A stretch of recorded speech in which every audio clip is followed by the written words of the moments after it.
No, it's in my backpack. Where's Gary I? What if I look too damn juvenile in shorts? I want to be taken serious. Why don't we put the house lights up? Can we do that? Would you like to be me right now? No. Modi, how far back can I go? What about going back? Going backwards? How much can I go back? Let's go all the way over here, guys. What's our road, please? Road is down the hall, to the right, and up the stairs. All the people are in the house. Now it's time to go kick it. Are you ready? Let's go. Okay, let's do this. Roll camera. If I'm supposed to have my jitters before I go on stage, now's the time to have them. But the faster you walk, the less time you have to jitter. I can feel them from here. I can smell them. I feel it one within. This is the height of art.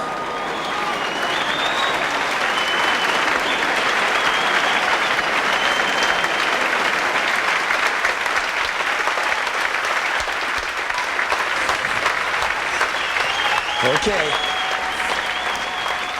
Boy, I'm glad you all made it. It's one of the first gigs I've ever done in this town where everyone got to sit down. Except those who were working and got paid to stand up. Usually you do these gigs and everyone that wants to be into it, they're trying so hard. And you watch them and they're like standing like this, like trying to be into it, like, but inside they're going, God, I wish you just finished so I can go home and say, I saw it.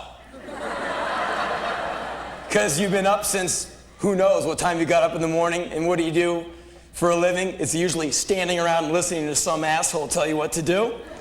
And then you go to a gig and you get to stand around more, and then these people just talk and talk and talk and talk, and then the last guy goes on and he always goes real long, and then by the time it's finished, you hate the guy. He goes, oh, and there's one last thing I want to do. Get the fuck out of here so I can leave! Yeah, but you still kind of like them. That's what happened when I saw the Ramones in 1979, and like some guy's dick was like in my ass. I'm like, and I had my entire face in like, some punk guy's hair, and so I had like dippity-doo in my face. And the Ramones are up there just like kicking ass, and they did like 3 encores of like 9 songs each. And I had sweated out all of my bodily fluid like an hour ago. I was nothing but like a potato chip in like punker clothing. And I was so dehydrated, I was just thinking to myself, please stop. This song's going, I don't want to, oh God, not again. He's not singing again. Anyway, you all are sitting and I'm glad. Anyway, I was home just in time to watch the great TV show that engulfed Los Angeles for 3 days. No matter what channel you turned on, it was the shit is on fire show. Every channel, like Channel 7, another anonymous strip mall is on fire. And it's like nighttime, you see like men with garden hoses. I get it, no. Huge Niagara Falls hoses dumping into massive, volcanic expanses of flame. Didn't stop it. And you couldn't watch any other show except the shit is burning show. And it was depressing because then they cart out that fucking pig Daryl Gates and he's, well, I have no control whatsoever of this. And he said that and made it almost sound cool. He made it sound like he was right about something, It was so disgusting to sit at home and get insulted like that. So anyway, one of the days I was over at a friend's house. She turns on the TV. Oh, look, surprise, the shit is burning show is on. And there it is, just another big flame out. I'm like, oh, look, what a surprise, something's burning. And then they flash the intersection, and we both go like, ah! It was like 3 blocks away. And we look out the window, and like there's like dark clouds in the sky, and like ash is coming in through the screen. It's like Vesuvius. We're in Pompeii, and we're going to be covered in silt. National Geographic will dig us up, 500 years later, we'll be just like, totally preserved. The fillings will be intact, everything. And so we hear the police helicopters. They're coming so close, the whole building's going like, and it's like chaos. So what happens when shit is burning, Police are in the sky. The National Guard is in the 213 area code. There's guys in cars driving around looking for stuff to fuck up. What should you do? Probably lock your door and cool it. What did we do? Let's go check it out! So we ran down to the corner. Look, there it is! Cool! So, here's the scenario. We're looking down the road, and sure enough, fire engines, flame, smoke, helicopters, the sun is setting. It was kind of beautiful in a way. And on the other hand, it was horrible, So we're standing there, all the people in the neighborhood are kind of gathered on the corner, just checking it out. And across the street is a Sam Goody's record store. All glass, big corner store, glass everywhere, with the big posters of all the bands behind there. There are one of those, those rent-a-cop guys. There's two rent-a-cop guys, tan uniform, no gun,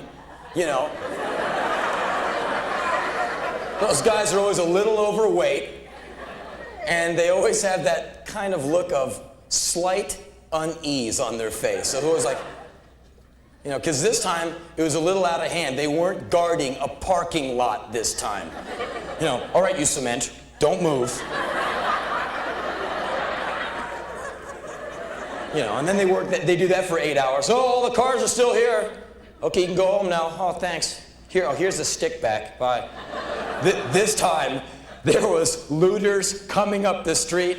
There was like 5 guys standing across the street looking at the record store. Now, if you're a looter, imagine a store full of CDs and stereo accessories and all this glass. I mean, if you're a looter, lots of glass is the bee's knees if you're a looter. And if you got a rock and there's no law, you want to put the rock through the window if you're a looter. And so they're looking at the glass like, they're salivating. The two rent-a-cops are trying to maintain what the Los Angeles Police Department calls command presence. Command presence is when they pull you over for an illegal left turn and act like it's the invasion of Poland. Pull your car to the side, get out, okay. Get out of the car, you have 30 seconds to comply. Okay, I mean, it's broad daylight, it's 1992. It's just a left turn. Excuse me, officer, do not speak, okay. That's command presence. They are in control of the entire situation. Everything in the world is in their grasp.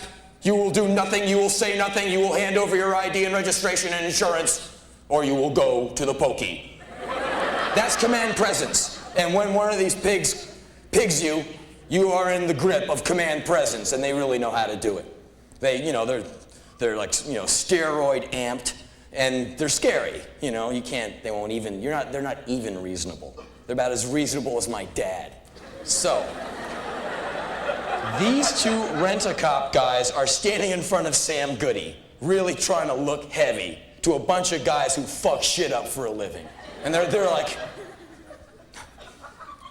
it's not working too well. So the two rent-a-cop guys come over to us bystanders, and they say, hey, we will deputize all of you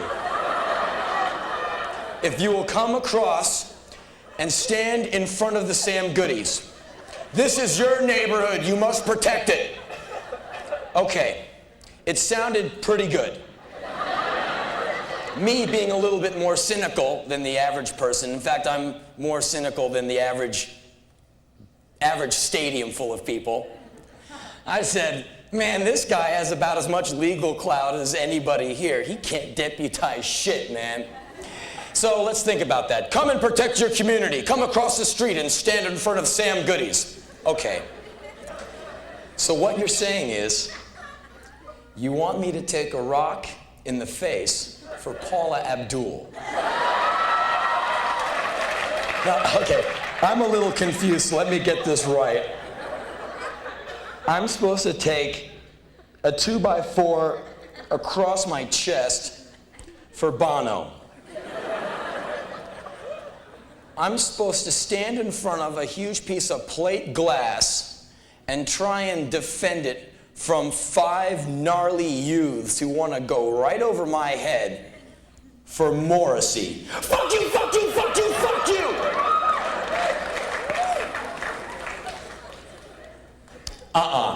None of us moved. So they go back to their post, hating it. Across the street, some young man picks up a wire-rimmed trash can and he starts going in circles with it, like picking up speed. And he starts moving towards, like a top, starts moving towards the liquor store window. And he's gonna try and put that trash can right through. Right at that time, a few guys behind me with sticks go running after this guy. And they weren't running like, they were running as fast as they could. Do you think they're gonna run over to that guy and go like, stop that, what's the matter with you? Are you an animal? Go home. They're gonna try and like put this guy's brains through his ears.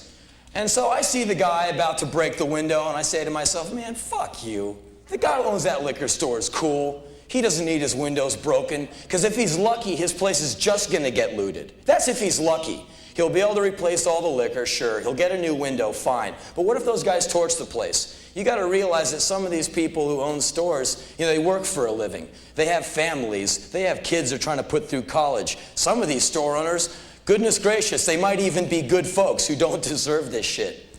It's just because a couple of cops can't control themselves and should jump into the La Brea tar pits.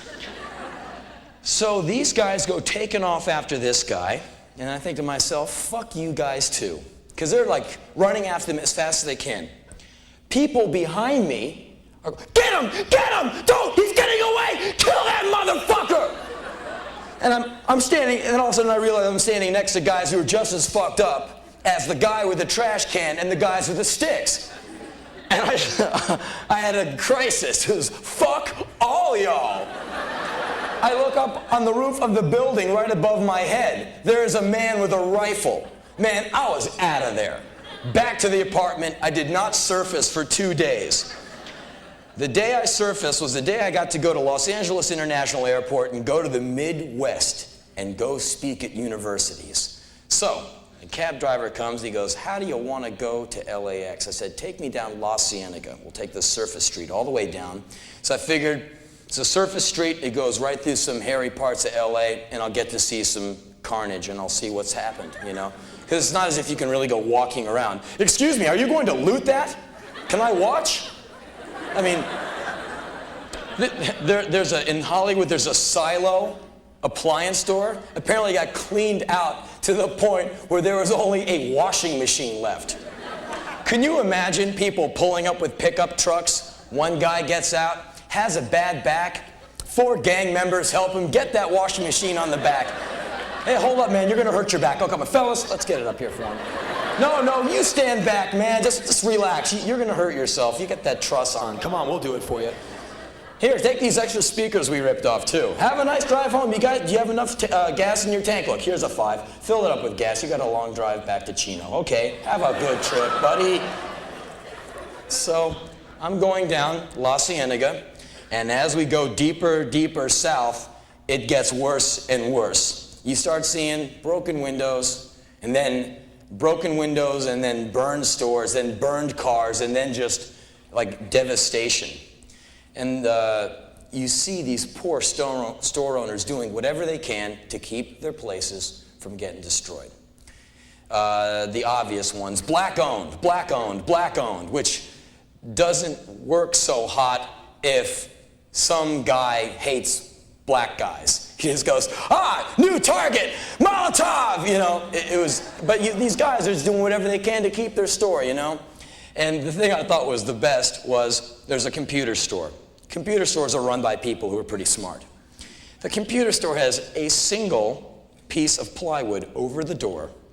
It says, already looted and burned, tenants upstairs. Okay? The place was not looted. It was not burned.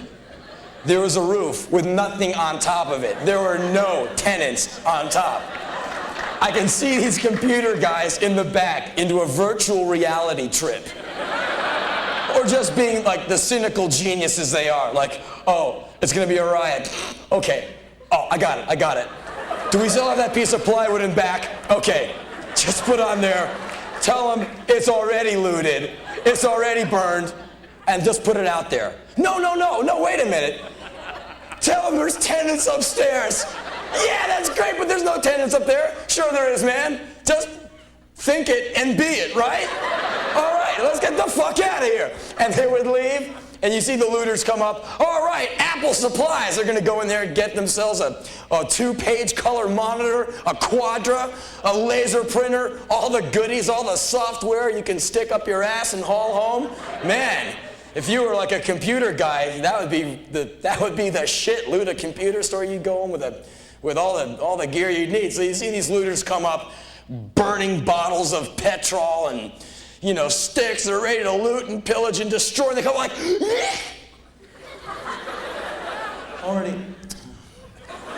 they already looted and burned it. And besides, hey fellas, there's people who live up there.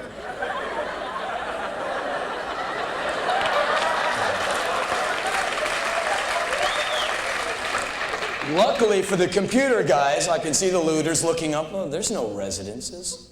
Well, I don't know, I see computers in the window. Luckily, there was a McDonald's on the corner. Yay, let's go loot that! And they all went down and just incinerated the McDonald's. The McDonald's, Ray Kroc is in his grave like, ah! Which is kind of funny.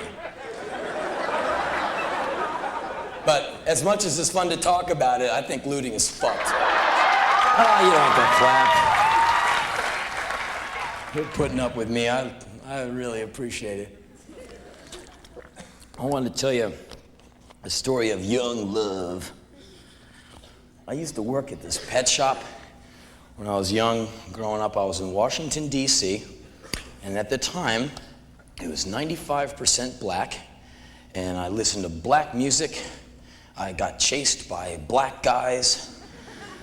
I got charged with the murder of Martin Luther King at age 6.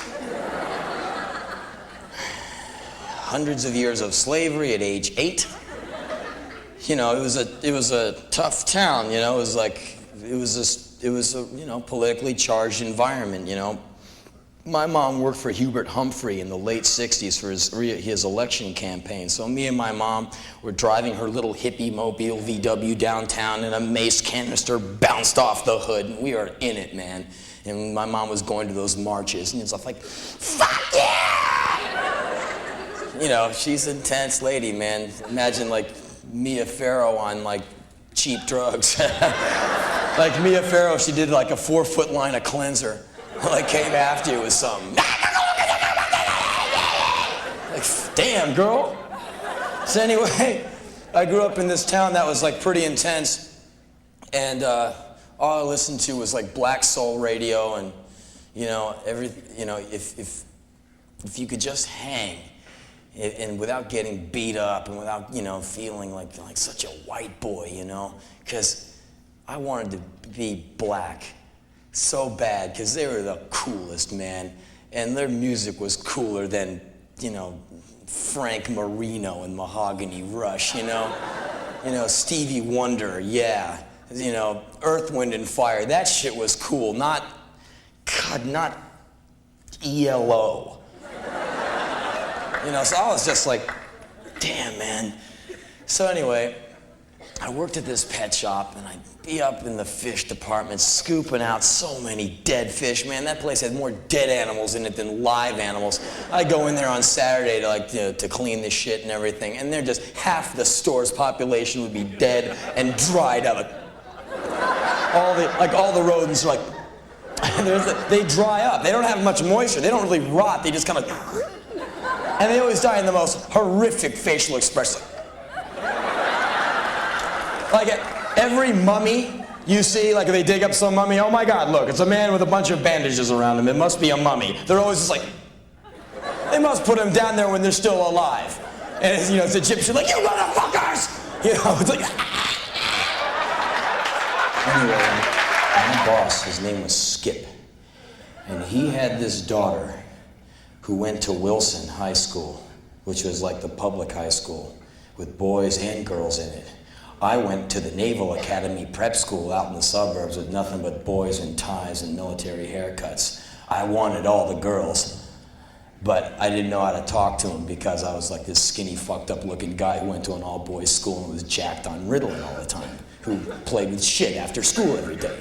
Pathetic. So anyway, every day after school, Skip's daughter would come into the pet shop.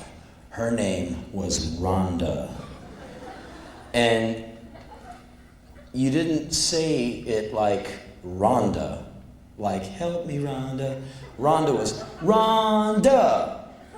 She was the biggest turn-on of the first 14 years of my life. She walked like she was always complacent and lazy, cigarette, gorgeous, just like, hey, Henry, talk like a black girl. I was like, oh, God, you are so fine. She always had the most terrifying guys with her. Like, you know, got a huge guy, arm around her. She'd come into the pet shop with this guy. I'm like, hi, Rhonda. Really thinking that I might be able to go get some. Like, if I comb my hair right, she might like me. She probably thought I was a nice guy for such a weird dude who played with fish shit all day. And she would come into that pet shop and slay me, man. She would just like walk in with a cigarette and like Skip like, Rhonda, I told you not to smoke. Yeah, all right. Hey, Henry. I'm like, I want it to hang so bad. Hey, Rhonda, what's up? She'd just be like, and I'm there like, you know, putting fish shit all over my school uniform. I'd get in there and and I had cat hair and just, I looked like such a dick. And eventually Skip sold the shop and I never saw that lady again. But God, she was so fine. I'll never forget that woman as long as I live. Rhonda. Every single time I hear that name, Rhonda, I always just go, oh man, it's not, man, you're saying it wrong. It's not Rhonda, it's Rhonda. Damn. In my pet shop, a lot of shit was always dying. Animals are dying left and right because I could only come in a little bit during the week. On the weekends, I would come in and like, you know, do the best I could. And I was like the only real staffer there besides my friend Ian. So on Saturdays, we would go in there and man, there'd be all these animals dead. And this is after Skip had bailed on the shop and sold it to this horrible man who didn't like animals. And so we had to invent all kinds of lies because we couldn't clean all the cages before all the customers came in. That's how we invented the Australian sleeping rat. Woman comes in, there are like 2 dead rats in one of the rat cages, or, you know, and, you know, the other rats are like, hey, lunch, and they're eating on them and stuff. I mean, hey, you know, that's big lunch in the corner there. And this woman comes up to me and Ian, says, excuse me, gentlemen, I think 2 of the rats are dead. And I was trying to cook up some excuse like, what? And Ian just went, those are Australian sleeping rats. I went, he goes, they're very lethargic. And he like picks up this dead rat and just goes, see, it's alive. And the woman goes, oh, well, it looked dead to me. I know, a lot of people are fooled. They're not very good pets, but we have them anyway. And all the rats running around the cage, those are just normal rats. But these 2 kind of odoriferous ones, they have a strange smell about them. They smell like rotting animal. Yeah, they're Australian sleeping rats. And like the lady was like, okay. And she went away and I was, God, Ian, that was brilliant, you know? So we had to like just fake people out all the time. You know, excuse me, sir, those are, there's 4 dead angelfish in that tank over there. I think maybe you should clean them out. Oh, no, those aren't dead. They're just up at the top waiting to get fed. You know, they're just like, because they want to be close to the food. They do that. They're very healthy and voracious fish, angelfish. You know, so one time around Easter, you'll get in 35 bunnies, sell 35 bunnies. By Monday, 20 bunnies come back because they are all dying. And why are they dying? Because the people who buy the rabbits don't listen when the young guy at the pet shop says, please feed them these Purina rabbit chow pellets. Do not feed them carrots. Do not feed them lettuce. This is not Bugs Bunny. Rabbits, domestic rabbits, cannot eat carrots because they can't digest them. So the poor bastards eat the carrots, swallow them, they don't digest, and they shit like big chunks of cement, and it rips them up from inside. It's like passing shrapnel out of your ass. You would look like Nancy Reagan after that.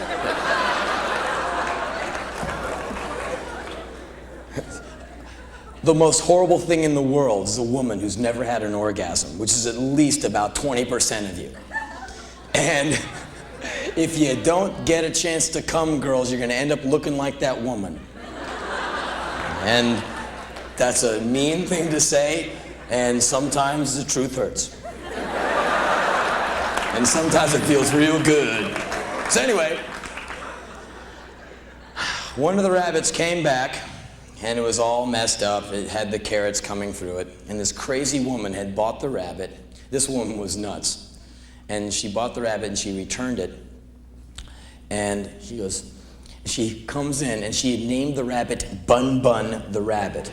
But this woman talked like this. Here's Bun Bun. No shit. This is Bun Bun the rabbit. We can no longer keep Bun Bun. Bun Bun is sick. And Bun Bun was actually hanging in pretty well. When rabbits are ailing, they'll sit in the corner of their cage and just go. They're really bummed. I mean, you can really see the pain on their faces because they will pant like, oh God, oh, fuck, being a rodent with this kind of metabolism is really fucking. And believe me, I know what it's like. So anyway, they bring in Bun Bun, and me and Ian are trying not to laugh in this lady's face. Like, she looks away and we're like. So she's got the cage with Bun Bun, and like, you know, the cedar shavings are falling all over the place, and she's got these two kids who are like holding onto her leg, and they're going, do we really have to give away Bun Bun? Honey, we can't keep Bun Bun. Please take Bun Bun back. I said, well, you know, the boss says there's no refunds. I can't give you any money. I don't want any money. I just want you to take good care of Bun Bun. We love Bun Bun. And the kid's like, we love Bun Bun. Like, okay. Well, okay, we'll take Bun Bun and see you later. And the two kids and the crazy woman leave. And so we're contemplating Bun Bun. We're looking at Bun Bun, and I said, Ian? He said, yes. I said, upstairs, you know what's in the big python tank. He says, there's a big python. I said, yeah, I think the big python is hungry. And he goes, let's feed Bun Bun to the python. All right! Because, hey, pythons have to eat too. So I took Bun Bun, and this is going to sound a little hairy to you. I took Bun Bun out of the cage, put a ruler behind Bun Bun's neck, put Bun Bun's chin and head on the countertop very hard. Bun Bun didn't know what the fuck was going on. I was like trying to get out. I grabbed Bun Bun behind the shoulders and went out and up and popped that neck. It's called a cervical snap, and I killed Bun Bun's little rodent ass. Now, there's some people in the crowd who bought that record, you know, tame yourself. What are you doing that for? Tame yourself. Me and Ted Nugent will someday make a record called Maim Yourself, and it'll be about chasing women, shooting guns, and eating hamburgers, okay? So anyway, here's the reason why I offed Bun Bun. What would be better if you were Bun Bun? If I just kill your ass that fast, or if I take you up live and kicking and throw you into a cage with a huge snake that's going to chase your scared ass around a cage for a good 5 minutes, bite you with teeth to your size ratio that are going to be about this big, grab you, squeeze you till shit comes out of you and your eyes bulge, and squeeze you till you die. That would take a good 5 minutes. Would you rather that happen or me just turn your lights out? So I killed Bun Bun, and I'm about to take Bun Bun upstairs to feed him to Mr. Python. The door of the pet shop opens. It's the crazy lady and the two kids. Bun Bun goes behind my back. We changed our minds. We want Bun Bun. What do you say? You know, you're not a rabbit person. You are a goldfish person. Ian, she's a goldfish person. Madam, we will give you a bowl, 3 goldfish, free water, everything you need to have a goldfish. Rabbit person, you are not. You are into aquarium fish, and we're going to start you right away on it. Ian, why don't you take her upstairs and show her a wide array of feeder goldfish? I want Bang Bang. Where's Bang Bang? She was not going to leave. So this is where a 9-to-5, horribly paying job turns into art. I hold out Bun Bun. Bun Bun is really dead. Oh my God, Bun Bun! Bun Bun! And I couldn't do that. It's an Australian sleeping Belgian rabbit. Would not work, because Bun Bun's neck is really broken, and there's some blood coming out of its nose, and, you know, well, it's dead. So anyway, it's really dead. And I'm like, here's Bun Bun. You want me to just put him in the cage and you can just take him out of here? This woman was horrified. She hated my guts. And I just explained to her, well, you know, you bailed, and I figured the python could. She called me all these names, and she left, and I never saw her again. I know, I'm a dick. Okay, look, here's something else, which I just remembered. We had these big fish tanks with goldfish that we would get for a nickel each. And a lot of big fish eat goldfish, like Oscars and Jack Dempsey's and piranhas. You put in 3 goldfish and like the product goes and kills it and eats it up. And so anyway, we had big tanks of goldfish because on Saturday people would come in for like 50 at a time. You know, you give them a big water bag full of goldfish. So anyway, goldfish were great for kids because they would come in and like for 25 cents they could have a fish. You know, they go, wow, I got a fish in a bag. You know, they put it in a big, you know, mixing bowl and they have a fish. And the goldfish are amazingly hardy. They will survive an 8-year-old somehow. You know, mom won't, but the fish will hang right in there. So anyway, the kid comes into the pet shop. I want a goldfish, and Ian and I take this young man right up to the goldfish department. And there's this huge tank with like 90 million goldfish in it, and there's this one white one. It's like swimming through there. He goes, I want that white one. I don't see it. Ian, do you see it? No, I don't see it. I just see a bunch of orange fish. Kid will just give you an orange fish. No, I want that white one. What? You the one over there with the gash in its head? No, the white one, see? And like, we're just like stringing the kid along. So 5 minutes of like, the kid's almost in tears. I want that one! We're like, that white one right there? Yes! Like, okay. And so Ian fills the cup half full of water, and I take the net, and I make this big display of trying to catch this fish, which I could just easily catch. You know, and so I would go like, dun-dun-dun-dun-dun, and the kid's like on the edge of his seat in suspense, when we get this fish? And like, I go like, I get the fish, and I put him in the cup, white goldfish swimming around in the cup. I go, is that the one you want, kid? And he goes, that's it. That's the goldfish I want. I go, Ian, that is probably the coolest goldfish I have ever seen. And Ian goes, I hardly agree. That is a goldfish to be reckoned with, most certainly. And we went on and on about how bitchin' this goldfish was. And then Ian said, Henry, it's time. I said, okay. And I took the goldfish out of the little cup, and I said, is this really the one you want, kid? And the goldfish is like, you know, in the air going, and I went like, this is a great goldfish. He goes like, put it back in the water. I went like, okay, and ate it. The kid goes screaming, running out of this place like someone lit his little ass on fire. It was great. The mom called. I don't know what you have going on in this place, but you should tell your 2 employees to grow up. Even at that young age, we knew we were bound for greatness. And you could not convince us otherwise. I went out with this girl for a while, really into her. I'm not trying to get into one subject here. All they talked about was chicks. It was so boring.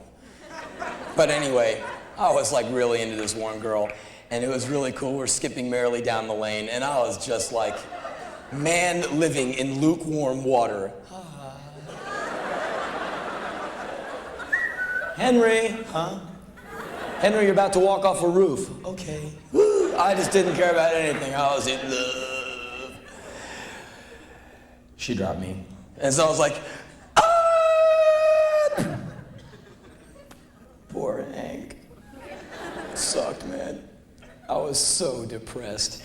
Man, I was just like standing beside myself. I was so depressed, looking at this guy sitting in his chair in his room, staring at the wood in the floor for 3 hours at a time, playing a Miles Davis CD over and over again. He'd play again, you know, just hating it, man. Just dying.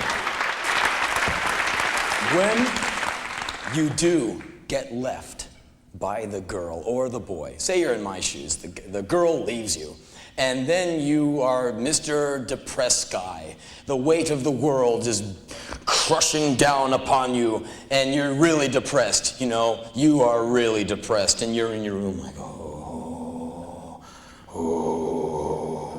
And you know, everyone goes through it, the relationship, you know, and you are at the bottom like, oh.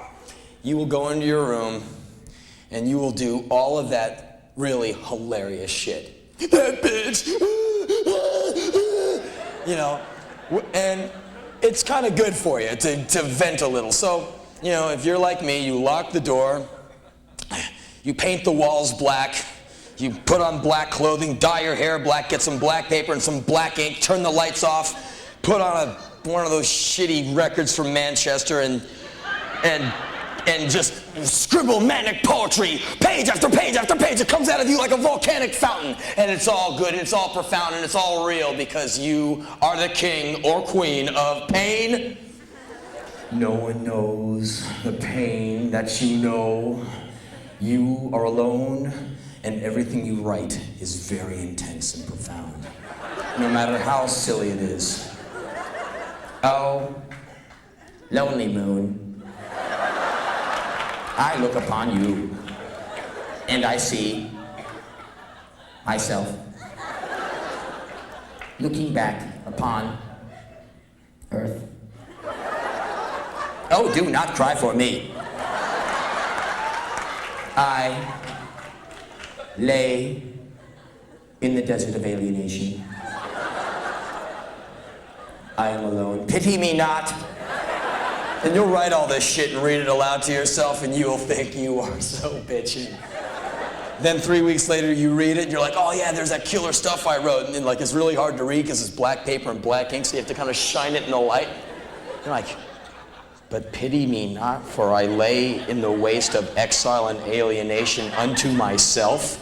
Get the But while you're in the grip of that alienation and depression, you are thinking very clearly. You do not miss a single workout. You go on some awesome diet that when you are sane, you can't possibly maintain. I will eat no sugar. I will work out every day. I will be the most efficient machine there is because no one will ever make me feel that low again. Ha! I've got you all! You know, and you get really... I stand alone, and you really feel like you're, you know. So, every once in a while that happens, and like 3 days in, you're starting to feel pretty good about it. So I heard you're really depressed. Yeah. Oh, isn't that a drag? No, I like it. Well, how about me and my friends, we take you out and we'll cheer you up. Hey man, get the fuck away from me, okay? You want to go right back into your room and like put on one of those silly records that you can't really play when, you know, you're in love or something. Okay, for you guys, I've said this before, when you get dumped by the girl, do what I do. It's really silly. You have to lock your door so no one comes in on you. And you need to go out to the record store in preparation for this because I'm sure none of you have any records that feature the vocalist Ronnie James Dio. But I do. I've got them all. Because I play them when the chick has bailed. Because on every Ronnie James Dio record, there is 1, 2, 3 Evil Woman Look Out Tonight songs. And he'll always come off with a self-righteous thing like, no, look out, evil woman, I see thee. Ha! Out! Out, devil woman! Beware! Okay, which is, you know, kind of silly, like right now. Like if we could cut to evil woman, look out tonight over the PA, you all would be like, okay, but when you're like alone in your room and you put on that Sabbath record he sings on, he has that song called Walk Away, which is just about like you see the woman and you just go, ah, walk away. When the chick is bailed on you, you will sit in your room with a fake cape on that you've made out of a towel and a paper clip. And you will like take a pen, and you will sing along with Ron. Walk away! If anyone came into that room at that point and saw you with your cape and like the celery stick or whatever you're using, 1 foot up on a table, like, there would be no way you could say you were doing something else. Like you would be so incredibly busted, it wouldn't even be funny. All of you guys have been busted jerking off, haven't you? You have the dick over the sink, and you're going for it. The one time you left the door unlocked, the door opens, you have a minor seizure as the doorknob turns like, you, fast as you can, move over to the toilet to make it look like you're just taking a piss. Sometimes you can pull it off. Hey, I'm in here, man. Okay, right on. Yeah, word, Trying to piss with an erection. Don't look around, But every once in a while, you just get busted. Because the door will open and then you get fully caught leaping to the toilet. And the guy, he's been, the guy who opens the door, he's been caught too. Hey man, I didn't see anything. It's cool. I do it 3 times a day too. It's cool. Don't. This is this idea in my head I have, and the idea is called part of you dies. When something happens, part of you dies, My dad would take me out on the weekends, stand me up in his backyard at attention and make me sing the national anthem. If I messed up one word, he'd smack me in the side of the head. Every time he'd smack me, part of me died. He'd make me do the Pledge of Allegiance. He'd make me sing all these songs. My country is smack! 'Tis of thee, God damn it. Part of me died. When I would lie in my bed at night and listen to my mom fuck next door to my room, part of me would die. When her boyfriends would beat the shit out of me, part of me would die. And part of you dies all the time. And so I deal with that the best I can when parts of me die. And that's why I write, because when parts of me die, it hurts, and I write about it. Parts of you die all the time. Sometimes it's beautiful, most of the time it just hurts. And anyway, I wrote this last night at like 3 in the morning. Time with you was perfect, never boring, never wasted. You were always the same, intense and beautiful, amazing. I would look at you as we sat in places. You awed me with your sheer presence. When I was away from you, I would stare at your picture endlessly. Something you never got a chance to find out. Something you'll never know. One fact. I would have done anything for you, knowing that it all could have been used against me. I know what happens when you do that even a little. I have the scars. For you, I would have pulled sunlight from thin air and lifted the curses from your life. I loved you so. It's tragic at this point. It's like an ongoing funeral. You're out there somewhere, and sometimes I feel myself dying slow, knowing that you're alive somewhere, and someone else is smelling your hair and touching your neck. You know how those barbed and clawed nights can pass. They rip the meat right off your back, send you into a corner, and leave you with enough of your senses to realize that you'll live to see another hammering night alone. So that's where I was at 3:30 a.m. this morning, man.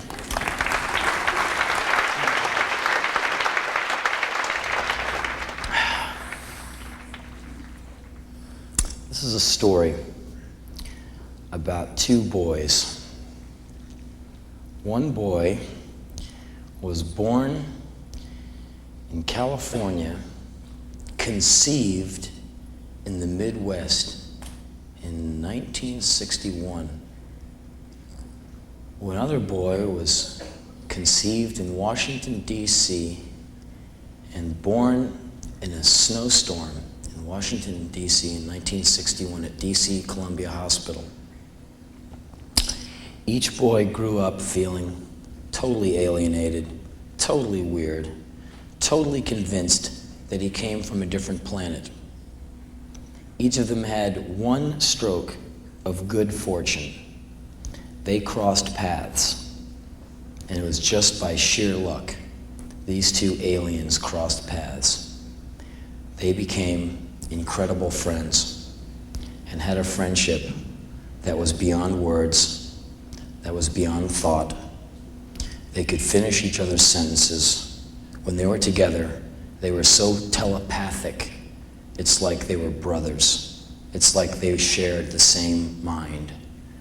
When they were together, they used to call themselves the chosen one. Everything the other one said was awesome. People around them used to say, why don't you guys just get it over with and fuck each other, okay? The two would laugh at them and know that these people had no idea how cool the other one was. They would argue with each other. You're awesome. No, you're awesome. No, you're awesome. No, you're awesome. But you're the man. No, you're the man. I guess I am the man. You are. No, but you are. On and into the night. They would watch really stupid movies for their comedic impact. Anything with Sylvester Stallone. The more serious the movie, the more the boys would laugh. They worked very hard in the living room, aping Sylvester Stallone's sagging face. They dissected the movie over the top, as one dissects Moby Dick or Ulysses. They got down every nuance of Sly's tortured face. They believed they were the funniest, coolest, most awesome guys on the planet. Together, they were invincible walls of mirth. They did so much cool shit, you will never be able to finish a book about the two of them. The epic movie could never be made because Lawrence of Arabia was 4 hours and it was too long for theatrical release. This would have to be about 50 hours and just no one would take it on. And you couldn't release a film called The Two Most Awesome Dudes Who Ever Was. The two guys spent years together, traveling through many countries, going through high times, low times, times of no money, no hope, no chicks, no friends, nothing but each other. A little while down the line, one comes into some money and says, hey man, you're living in that dump. I got this cool place over here, and you're awesome, and you can't be living in a dump. Why don't you live here? And the other one said, that's great. That way we'll always be together, and we will be the chosen one. The mind will be in full effect at all times, and Earth will come to us. We will be awesome at all times. And each one knew the other one was right. So they shared a house, and it was amazing. They went to the Whiskey a Go-Go one night to watch a band. It did not matter what band it could have been. It did not matter who was with them. No one survived the treatment they gave people. It could have been Black Sabbath in 1972, their common favorite band, and they still would have bagged on Ozzy, because everything was funny when they were together. So the two of them are watching a band at the Whiskey, laughing until they urinate their pants at how funny the band is, when actually the band is kicking much ass. They're making it into the worst gig on earth and having the greatest time. People are passing them, recognizing both of them and saying hello. The two say hello back, and once the person who said hello turns away, they make stabbing motions at that person's ass with air knives. And laugh and high-five and bond even further. The two boys were a walking riot at all times. Maybe not to anyone else, but each other. They left the Whiskey, and they went all the way through West Hollywood towards Venice. with their middle fingers out the window, flipping off all of West Hollywood and westward. Very immature, but they thought they were the funniest fuckers on earth. And they were. They got back to the house in time to go to the video store to rent Rocky V. And they even started getting ready for the movie 2 hours before they would watch it by looking at each other and saying, "Go for it. No, you go for it. No, you fuck me. No, I'll fuck. No, you fuck me. No, I'll go for it. No, you go for it. Hey, you gotta go for it, right? I got pulled out of the womb, right? With a monkey wrench. That's why half of my face doesn't work. And that's why over the top, you see me when I'm going, I take it and I take it over the top. You see my face and I go, "Eee!" A lot of people said I'm an idiot, right? But I'm very erudite. I mean, if Mel Gibson can do Hamlet, I can do Macbeth, right? Look, to be or not to be. See, I can do that, right? A lot of people don't know that I'm a very erudite and intense actor, man. But one day people will see my full potential. They think I'm a meathead. But what they don't understand is I'm worth $160 million, right? They might hate me, but I could buy them. The two boys laughed all the way back from the video store knowing that Rocky V was going to be the greatest movie ever made because those two would be watching it. And they decide that right before the film, they better go get some food so they can eat hearty as they watch this incredible film that's going to make them laugh until they piss their pants. They go to the store and they buy their food and they're walking down the street making fun of Sylvester Stallone like there's no tomorrow. And they're 30 feet away from their shared home and they're laughing and saying, "Hey, you go for it." "No, I'll go for it." You gotta go for it, because if you don't go for it, someone else will, right? And then you're just standing around. That's why I go for it always, right? And some of the films I make, right, are kind of stupid, like that one, Rhinestone, right? A lot of people say that guy's a moron, right? I mean, that movie's so gross, I can't even watch it, right? And right then, two guys came out of the bushes and put guns in their faces and said, "This is a holdup." And the two guys went, okay. And the boy who was born in Washington, D.C. was told to get on his knees, and he got on his knees, and he had a gun at the back of his head. And he looked over at his buddy who was born in California, and he looks down, and the boy from California is lying face down on the sidewalk with a gun at the back of his head. And then a moment later, the two boys were ordered to get up and walk towards their own house because they were going to go inside. The boy from Washington, D.C. is the one who had the key and knew very clearly that once they were taken in, they were going to be marched into the back room, told to kneel down on the ground, and they would be shot execution style in the back of the head. So the boy from Washington, D.C. realized they had about 45 to 60 seconds to live and was vainly trying to figure out a way to turn this all around. The boy from Washington, D.C. opened up the door, took 5 steps in, dropped the groceries, saw that the TV was on, furiously thought of an idea of maybe trying to give these two sons of bitches the VCR and the television, and maybe they would just go the fuck away when the boy from Washington, D.C. heard a slight scuffle. Bang! He ran out of the back of the house, ran up an alley, made a left, made a right, made a left, went to a phone call, dialed 911 and said, "I live at 809 Brooks Avenue in Venice, California, and there was a shooting at my house. Can you please come here?" So I walked into the middle of the street, not knowing what the fuck to do with myself. 30 seconds later, a plainclothes cop car comes racing up the street towards me, orders that I go to the side of the curb and put my hands on my head. They arrest me, throw me in the back of a car, drive me up to my own house, and keep me there for 20 minutes and make fag jokes outside the car and point at me and call me sweetie. I keep asking in vain, "Can you please tell me what happened to my friend Joe Cole? He might want to know how I'm doing. He might be scared. I need to talk to my friend Joe Cole. He's my roommate. He's my best friend. Where's Joe Cole?" And the cop says, "Sweetheart, just calm down. We need some details on your partner." "My partner?" And the cop said, "Yeah, what's your partner's name?" I said, "My partner, my roommate, my other half is Joe Cole. He's 30 years old. And can you please take me out of these cuffs? I haven't done anything wrong. Why have you arrested me? I need to talk to my friend. Do you need the key to my house? You might need to get in there. Some guys had guns and they put them to us and there's just shooting. Can you tell me what's going on? Finally, one cop sits down in the car and he's working on his piece of paper on his clipboard. I said, excuse me, sir, my hands are turning blue, and also can you please tell me what happened to my friend Joe Cole?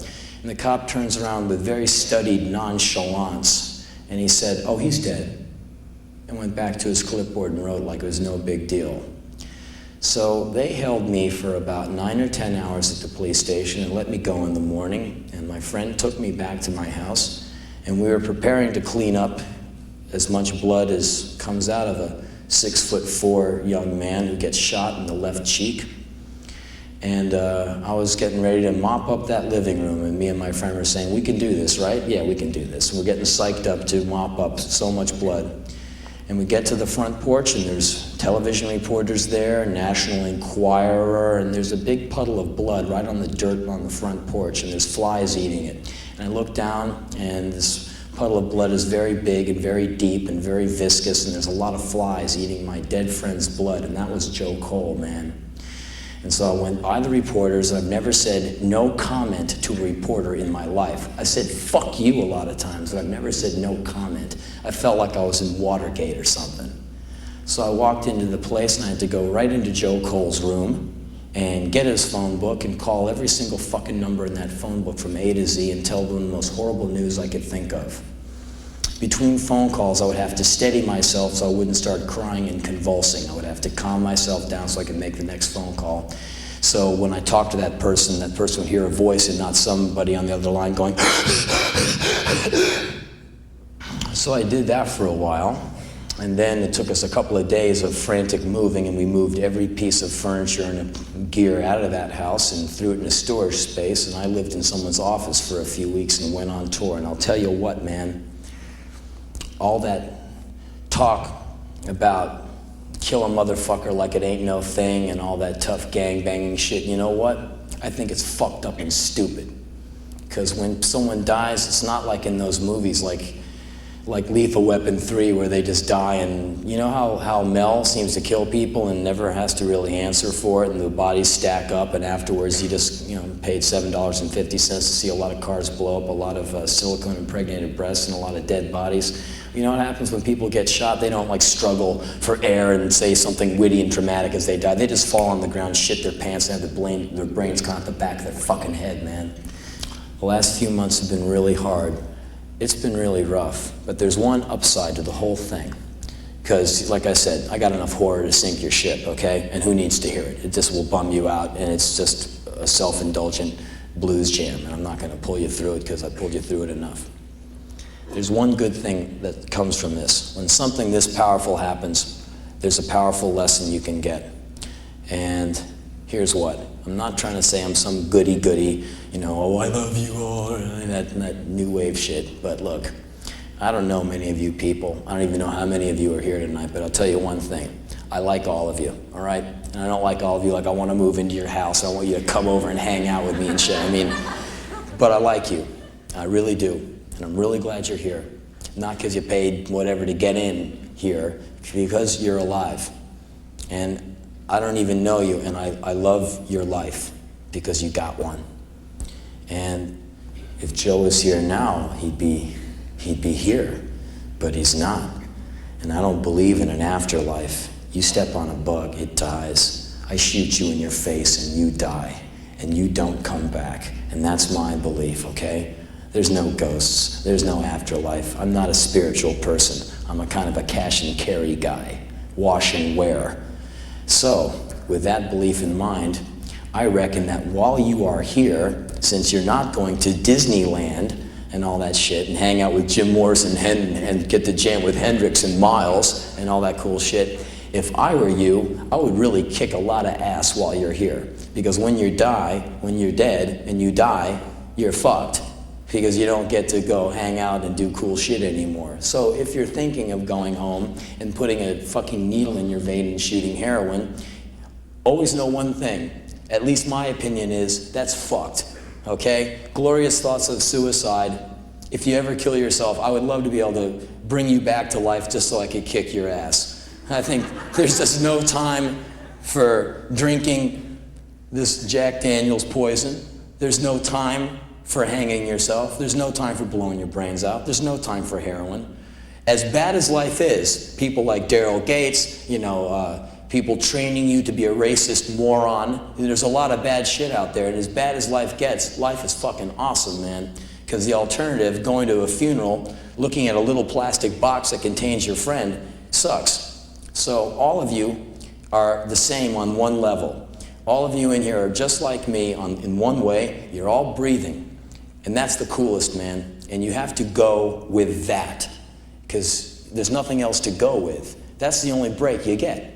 You get to live tomorrow. You get to go on. You get to move forward. And it might not seem like much, but for me, it's right now, it's all I'm hanging on to. And it's all I've got going. And it's what I'm going to stick with. So, on that note, I just want you to know that I hope you had a great fucking time tonight. I want you to live two ways, long and strong. Good night.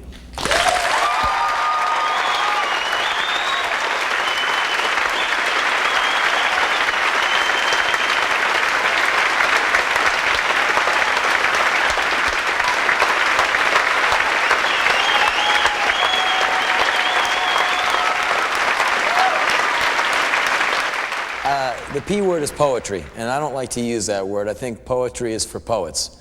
Cappuccino drinking, beret wearing, fake ass mustache having, striped shirt, Velvet Underground adoring poets. Leaky, sniveling, moist, clammy handed guys who can't get any. I just go up and express myself freely. That's what we call a euphemism for talking shit. When you title yourself, you immediately lend yourself to all kinds of pretension, especially in the poetry business. I'm a poet. If someone said, I'm a poet, I immediately hate them. I say, you're a dick. Wait, stop. I'm losing it. Okay. Excuse me, I have lost it. I was losing. He was way out. Just get the fuck out of my way. No, this with the wireless. Ah, shit. Can we? Wait, stop. I'm losing. If you liked anything you saw tonight and are interested in getting free stuff in the mail in the form of a newsletter and whatnot, stuff pertaining to the Rollins Band or books that I'm doing or books that other people on the 21361 label are doing, we have a mailing list that you can get on, and it's free, which is pretty cool. We do appreciate the stamps you send, though, if you're feeling charitable. Anyway, if you want to get on the mailing list, it's P.O. Box 1910, Los Angeles, California, 90078. And if you didn't get that address, you can always rewind this and play it again and again and again and again.